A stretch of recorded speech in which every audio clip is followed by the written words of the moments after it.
طبعا بقى الفيديو بتاع النهارده هيكون تكملة للسلسلة اللي بدأناها عن ملخص سلاحف النينجا 2012، والفيديو ده هيكون عن الحلقة التاسعة بس، واللي هيبان حاجة محبطة لكن صدقني الحلقة دي جامدة جدا وتستاهل فيديو لوحدها. لأن في الحلقة اللي فاتت لو انت متابع فهو شريدر قال ان هو هيتعامل مع السلاحف بنفسه، فده معناه ان احنا هنشوف حاجة كبيرة جدا. طبعا ده هيكون موضوع الفيديو، بس لو وراك صلاة او اي حاجة مهمة خلصها الاول وتعالى اتفرج، الفيديو كده كده مش هيطير، ويلا بينا ندخل في الموضوع. إنهم سلاحف النينجا أبطال في صدفات ذو القناع الأزرق هو ليوناردو يحارب بالسيف كل من يعترضه، أما دوناتيلو فهو بارع في الآلات، رافائيل جاد لا يحب المزاح، مايكل أنجلو ليس له مثيل، خفيف الظل ويحب الاسترخاء، المعلم سبلنتر أعطاه مهارات يحاربون بها كل العصابات. إنهم سلاحف النينجا أبطال في صدفات.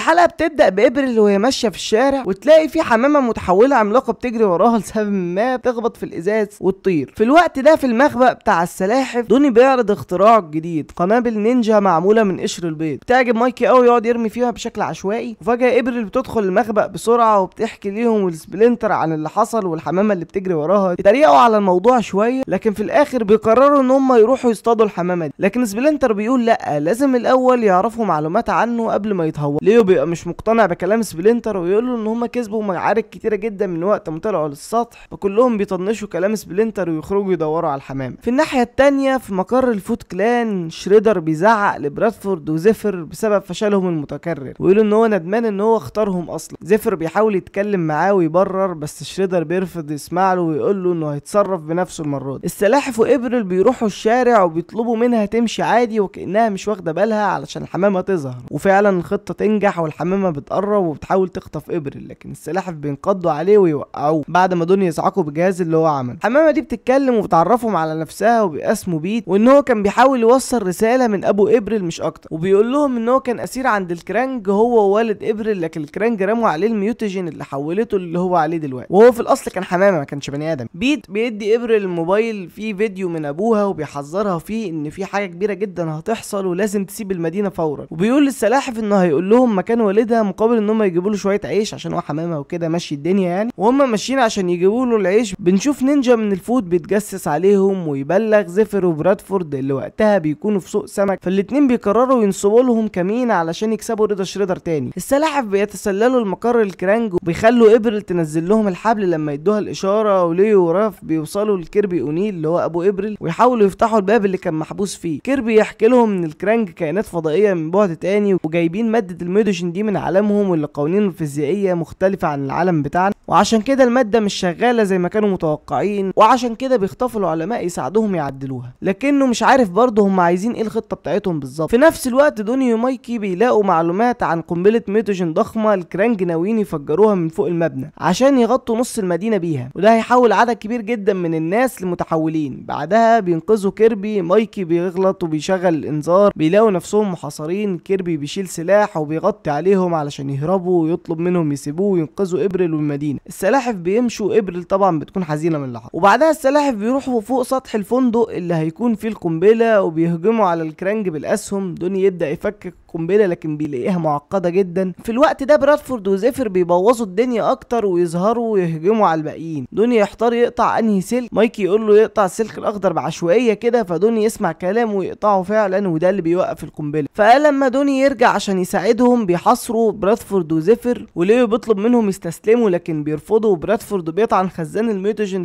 فالماده بتغرقهم وبيطيروا من فوق السطح ومصيرهم بيبقى مجهول. ليو بيقول ان هم انتصروا على الكرانج وعطلوا قنبله كانت هتخرب نص المدينه، وكمان غلبوا اشرس رجال شريدر، فحسوا ان هم جامدين وبيسلموا على بعض وبيحتفلوا كتير جدا، وده زي ما يكون احتفال مبكر قوي. خلاص الفوزين اللي عملوه في يوم واحد ده خلاهم يتغروا جامد وبقوا مش شايفين اي حاجه قدامهم، خلاص بقى مبسوطين ورايقين، لكن فجأة بيتصدموا بالواقع وشريدر بيظهر بنفسه ويقول لهم مهاراتكم مثيرة للإعجاب.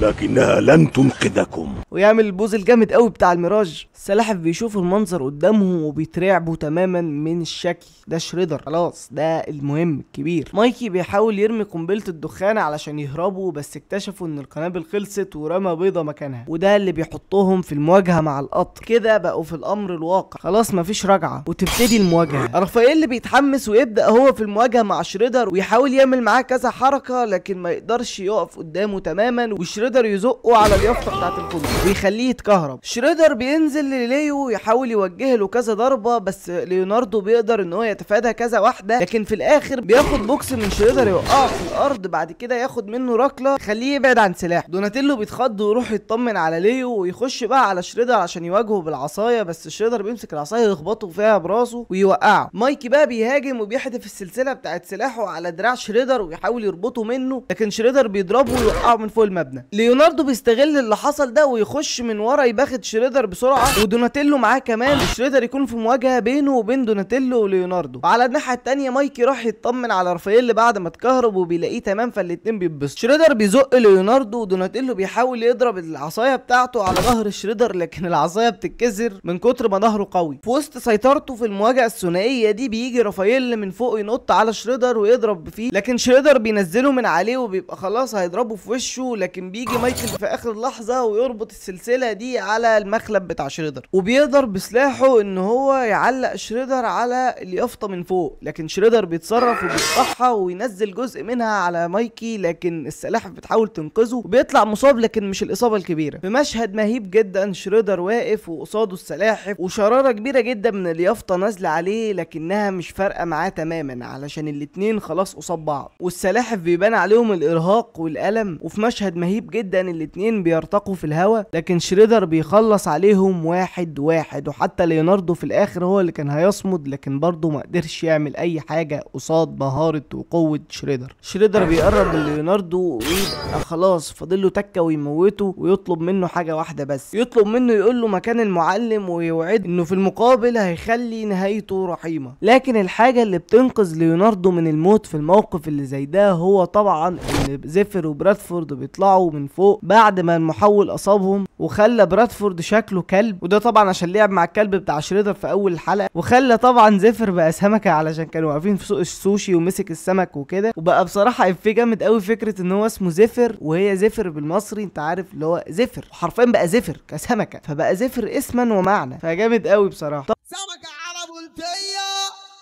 سمكة على بلطية، على وش المية، على وش المية، دي فرحة جهنمية، دي فرحة جهنمية. طبعا شريدر بينصدم من اللي هو شايفه قدامه، ما هذا؟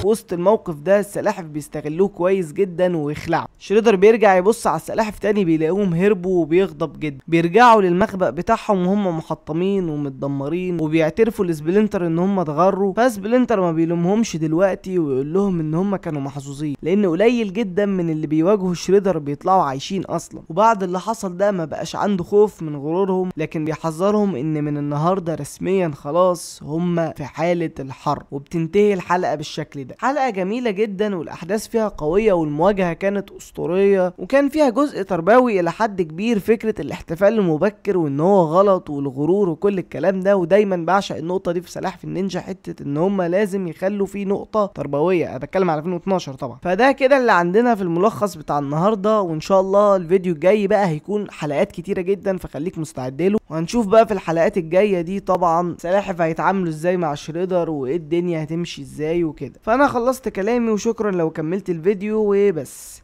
سلام.